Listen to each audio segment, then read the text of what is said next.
This episode of Tea with Jules is proudly brought to you by The Home. You can shop any of the items you see in this episode at thehome.com.au. Tim Costello, welcome to Tea with Jules. A delight to be having tea with you. You love tea, right? I am an addict, and I haven't yet found the AA equivalent for tea, but I love my tea. Well, welcome, and drink all the tea you need. We can refill the cups. Great. Just go for it.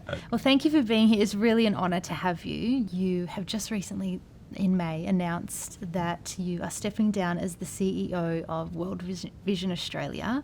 You've been the CEO for 13 years. Congratulations on an amazing 13 years.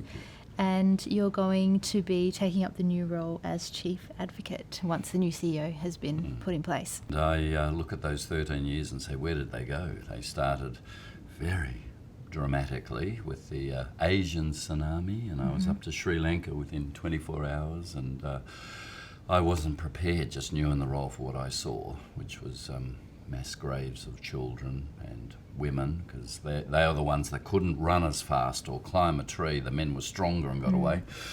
But that was where it started, and 13 years on, I feel like I've been very blessed to contribute just to alleviating some suffering. You are an incredible man. The more that I read and researched about you and your story, I just was blown away. Not only the CEO of World Vision, but you've been a solicitor of family and criminal law. You're an ordained Baptist minister, and you've also had a political career. Last Lord Mayor ever of St Kilda. I did such a good job, they abolished the whole council. But I've had a whole lot of steps on the way, which is interesting because some young people say to me, I'd love to be CEO of World Vision. How do I get there? And I think, for me, I was a lawyer. I felt a call to go and study theology, which I did in Switzerland. I set up a legal practice for poor people in a little Baptist church in St Kilda, and my clients were sex workers and people who were drug addicts. Then I ended up in local politics. So when people say, how do you actually get to be CEO of World Vision? It's not a linear, planned event. It was my passion for justice, my sense of faith and calling, and these doors open. So it's not very helpful advice to young people, but that's been my story. When you hear that, do you think, oh, you really don't know what you'd be getting yourself into? I do. The truth is, any leadership role means that you cop a lot of criticism, and often it's quite unfair. Anything I say in public, I know there'll be up to 50% of people who disagree. There'll be 5% who will never forgive me. Right. And to have any leadership role, you really do need a sense of courage, of call, of resilience, because there's plenty of people who actually, in Australian society that hates tall poppies, want to take you down. So I say to young people, it's a great ambition, but you do have to count the cost, and it's not all beer and Skittles. Now, just to kind of blow your trumpet a little bit here, I'm going to read out some of your achievements, and I'm reading it because I don't want to get it wrong. You were named Victorian of the Year 2014 in recognition of your public and community service, winner of the Australian Peace Prize in 2008, and you are listed by the National Trust as a National Living Treasure. That's amazing. I've never met a National Living Treasure before. I have to get a permit to even get a haircut now because I'm a National Living Treasure. That was really curious. People voted apparently in the papers for Australia's 100 National Living Treasures, and when they told me I'd been voted in, I laughed. I went to the celebration because I wanted to meet Don Bradman, who was still alive. He was one, and Dawn Fraser, and I discovered, Jules, that people had paid $2,000 each to sit at a table of 10 or 15 with one National Living Treasure. So Prime Minister John Howard announced us we were to go to our numbered tables Words fail me, Jules, in describing the look on people's faces when they realised they'd paid $2,000 to have dinner with me. They were desperately hoping it would be Kylie, or if not Kylie, at least Ray Martin, and they got me. So, look, I keep that honour in its perspective. I'm sure they were not disappointed at all. Well, thank you. Looking at all of your career paths so far, all of these career paths are about people and about helping others and making the world a better place. Was that your drive from the beginning? Absolutely. I have never been motivated by making money, and even though I had a short time in local government, I was never motivated by power. I was always motivated by a sense of curiosity. Why is the world structured that some people have far more than they need and some people miss out altogether? And it's not that they've just been lazy or unwise, they were born on the wrong latitude. People often say, where did this concern for justice come from? I say, a little bit tongue-in-cheek, probably sharing a bedroom with my brother for 17 years. And we'd have our fights as brothers do. If we woke up my father on the weekend, he'd march in. Great dad, but he'd say, I don't care who started the fight. I don't want to know who you think is to blame. I'm not interested in the story. I'm going to punish you both. That's when I got interested in justice. Right. I reckon Peter started it more than me. Look, wherever it came, my faith said that God loves all people equally. All carry the image of God. And injustice is an offence to God. So the law, the politics, all the things that World Vision have really been organised around that passion. I'm so fascinated with that. I was listening to a podcast lately, Elizabeth Gilbert, who is the author of the book Eat, Pray, Love.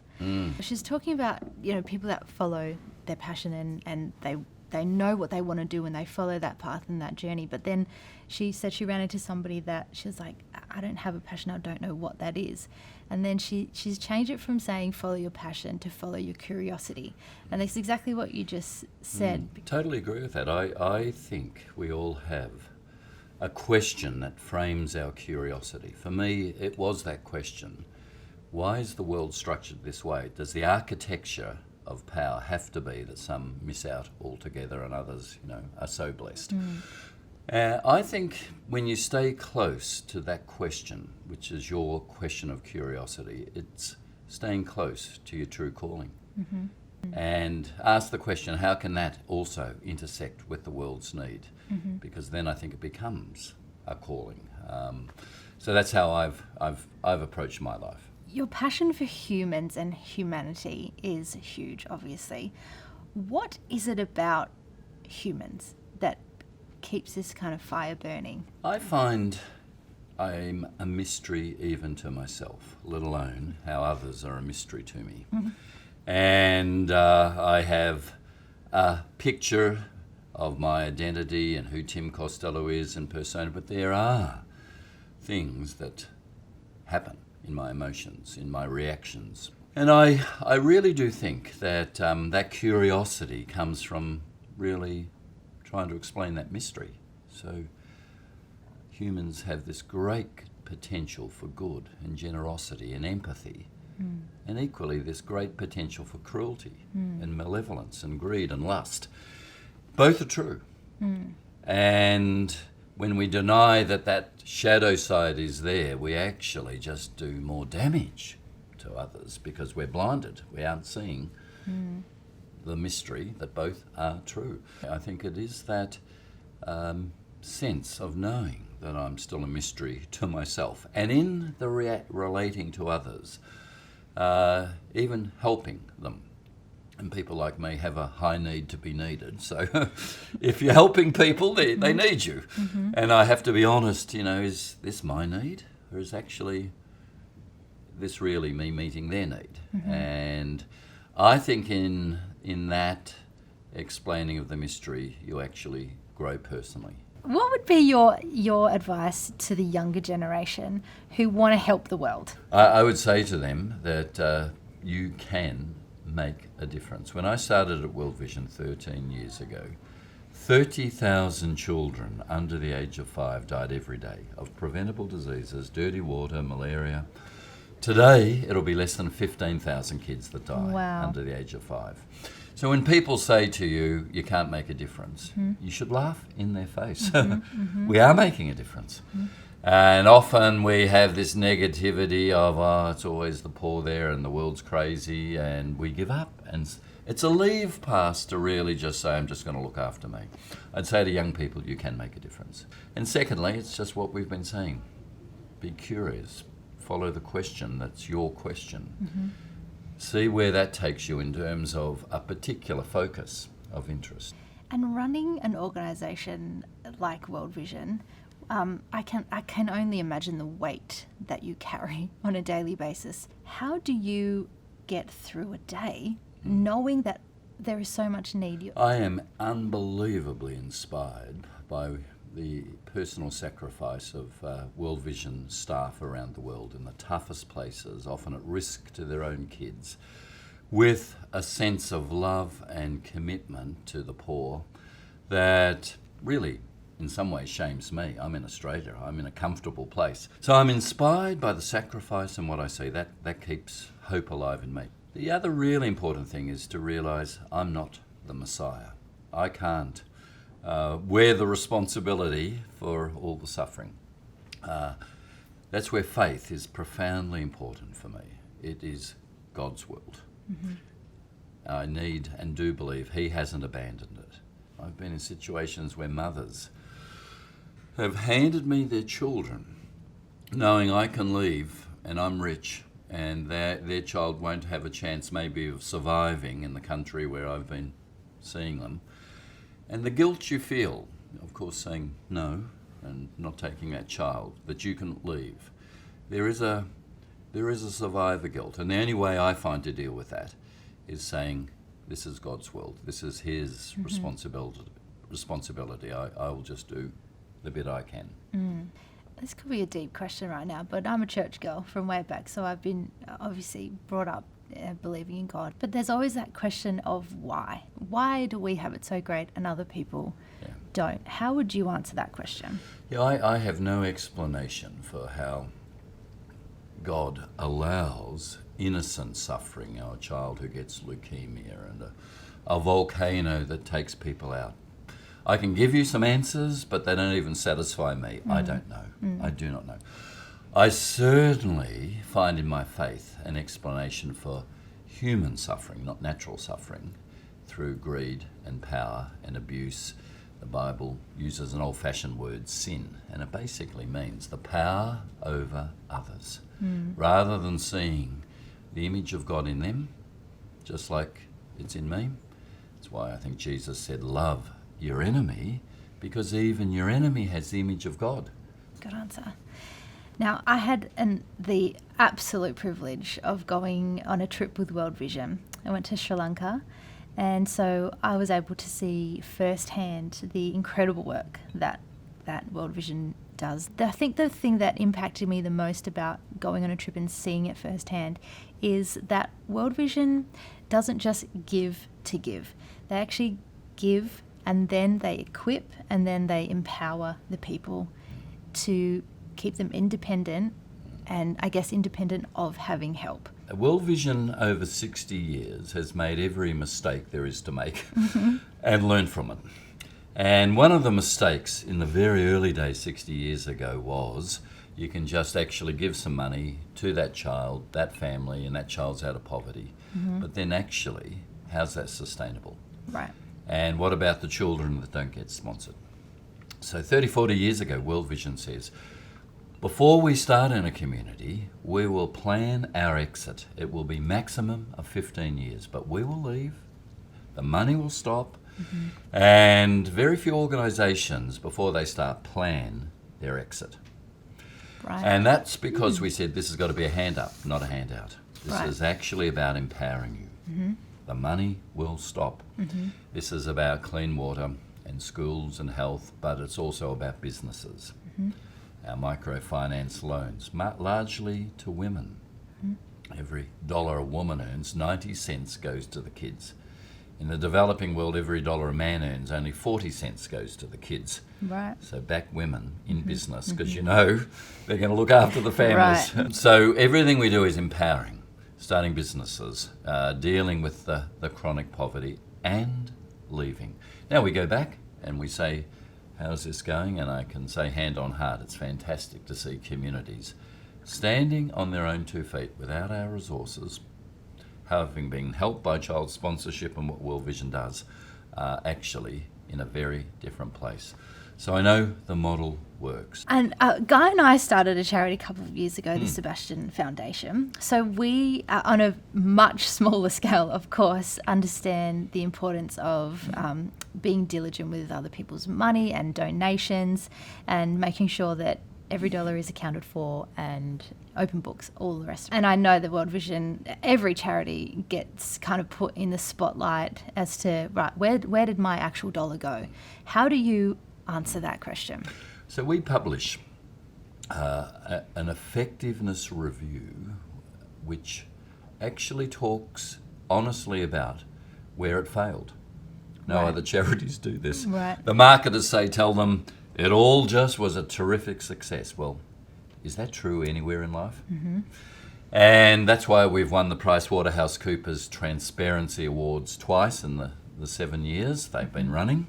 That's all charities in Australia that in that, because we're upfront to say, not only will we tell you where we've succeeded and where the money's went, we'll tell you also where we actually did our best and we failed. Right. And I think that's really important.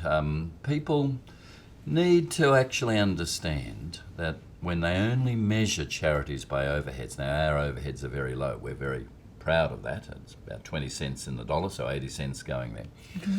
But you shouldn't measure only efficiency of overheads, you should measure effectiveness and impact. What are the outcomes? If my wife was ill and needed a doctor, I wouldn't start ringing around medical practices and ask about the overheads of the medical practice and choose the practice with the lowest overheads. I'd say, what's the survival rate of women with this illness? Right. I don't quite care about the overheads if you know. I once had a man who was going to write a big cheque and he said, I want 100% to go there, it was to Africa. I said, 100%. He said, yep. I said, okay. I humoured him, write your cheque. And he goes, looking at me suspiciously, how are you going to guarantee 100% gets there? I said, I'm just going to post your cheque to a post office box in Africa. And he said, hang on, how will I know if it's used right? And I said, well, if you want to know that, you'll have to pay for it. Right. He got the point. What is the most poignant moment that you've had as CEO of World Vision? You know, the very first disaster I went to just before the Asian tsunami I just started was in Darfur. That's Sudan. And there, the black African Sudanese were just being raped, murdered in their tens of thousands by Janjaweed, Arab Muslim murderers. And I was in the camp, and every woman I spoke to had either been raped or her daughter or her sister. And just the silence in those camps of traumatized women who had been violated completely overwhelmed me. I came back and I did a national press conference about what I'd seen, and I was just a mess. I was just in tears. Probably because it was the first disaster that I'd seen, but just that level of how is human, in this case male, power and lust and cruelty so possible? How is this possible in our world?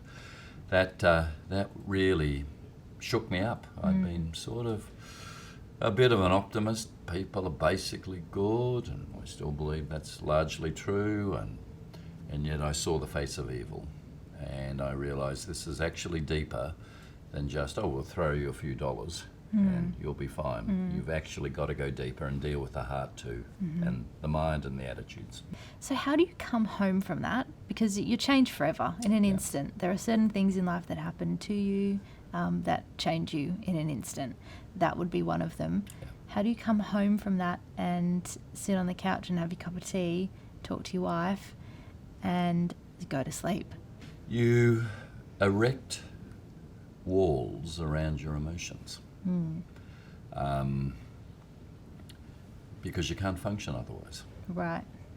And when you come back passionate, like that time in Sudan, and you're telling people what you've seen, the penny starts to drop that because they haven't been there and they haven't seen it and they haven't had the experience. They might be listening politely, but their eyes have glazed over and they're thinking, who's playing in the footy tonight? Right. And you have this almost emotional rage, don't you know? And you can help, and you have this sense of failure. I'm failing those people, and telling their story, I might be their only lifeline. To cope with that, you've just got to build walls around your emotions. The difficult thing, Jules, is the walls leak. And there have been many occasions where I've been giving a speech. It's not even about World Vision, it's a happy occasion. Out of nowhere, without warning, I will suddenly find myself in tears. And you can't quite work out what's going on in your own emotions because it's so surprising and it's so unexpected. The way I describe it is the walls leak. And then in World Vision work, we are very strong on properly debriefing and working those things through, because your question's a profound one. There's no trite, easy answer to that. That's actually the cost of being in the work. So. Right. And I don't think you could do the job without having those emotions. At the end of the day, it's not things that you give to people and do for them that actually really are transformative. It's the emotional solidarity that you are there and they sense you actually care, that they matter. This is something I have only just heard of recently, compassion fatigue, giving fatigue. Basically, when the public, the country or whatever gets a little bit fatigued on giving. Or do you find that is something that's happening in Australia and globally? Yeah, absolutely. There's no doubt about that. Part of it is understandable because we now have so many charities starting up, all chasing the dollar that people are going, whoa, too much. And why don't you cooperate more? And, so there's a good reason to be critical when it's too many who are duplicating and not sharing back offices. But the deeper problem that really worries me is I think the world is retribalising, building walls, saying, I don't give a stuff about others, I'm just going to look after myself. And that is dangerous because what makes us human is the empathy that we can be touched by others. And when we close down that empathy, we are poorer people. I would think the solution in my pea-sized brain would be to choose one thing and support that. If it's World Vision, if it's a sponsor child, whatever it is, I would think just do that. That's kind of the part of the reason why Guy and I started our foundation, is because Guy especially gets us to support so many different charities. Totally. And you can only do so much. And of course, he's such a beautiful soul and wants to help everyone. Yes. Yeah, but there's only so much you can do as one person. So that's why we're sort of channeling into our own foundation. Look, I totally agree with that. I think to actually stay close to one thing and do it well is absolutely right. Yeah. I mean, I do think our sector, the charity sector, has a responsibility to get our house in order. By that I mean there are so many start-up charities, which is not allowed to happen in Britain, by the way. You can't start a charity and get tax deductibility until you've shown that there's not another group doing the very stuff you're doing and you could cooperate. Oh, wow. Here, we don't have that, so you get this mushrooming and so much overlap and duplication that I think we in the charity sector need to actually own responsibility and say we're contributing a little bit to that compassion fatigue. Right. I chair the Community Council for Australia, which is a lot of charities, and I'm saying we need to take this seriously now.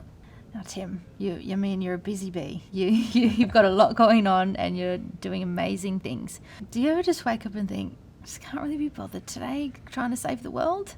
Yes, Tired? I do. Absolutely. I do. But there is this life force, spirit, my faith would say a calling that God gives you, that you have to be true to. And many times when I've wanted just to pull the doona over and check out and say, that's it, you actually find this spirit rising up within you. Mm-hmm. And you know, this is actually still a calling. This is still right. You literally physically cannot stay under the doona. Absolutely. You just have to get up. Absolutely. Yep. No. Well, that's my story anyway. Yeah. It's kind of a new thing I'm doing on Tea with Jules, where I'm asking something you're whinging about right now and then something you're celebrating. Great. So look, I've been whinging for 20 years about the spread of poker machines and gambling in Australia. Yes. We've got 20% of all the world's slot machines, 20%. That's a lot. And the addiction, I saw this when I was Mayor of St Kilda, that's where I got involved. We need to do something about it. Okay, so what are you celebrating? Look, I'm celebrating the fact that we've made huge progress in the fight against poverty, that in personal terms is a mother who has exactly the same grief in Africa as an Australian mother who loses a child. People say, oh, they're used to death, they don't feel the pain. That's nonsense. When you are beating back poverty, that mother has the joy of that child living, that child having actually a future, an education. That for me is what I celebrate. Just remembered when we were in Sri Lanka, this family, we went to their house. It was the last house that we went to on our trip. And it was this beautiful, amazing family. And this grandmother had cooked the most amazing treats for us. And I just remember thinking, we are the same. We are the same. You are my grandmother. Like, that daughter is my children. You feel the same emotions that I do for my kids and for my husband and for my family. You are so right. It is the same. Well, J.K. Rowling, I've not read any of her books, but she gave a great address at Harvard. She said, what makes us human is two things, imagination and empathy. Imagining what it would be like to be in that person's shoes, and then empathy, saying, and I can actually do something about that. Right. I think that's really at the heart of being. Tim, this has been so amazing. I can't thank you enough for coming and chatting with me and having tea. You only had one. I only had one, but if you top it up, I'm on again. Okay, you got 14 to go now. Thanks so much. I really appreciate it. Pleasure.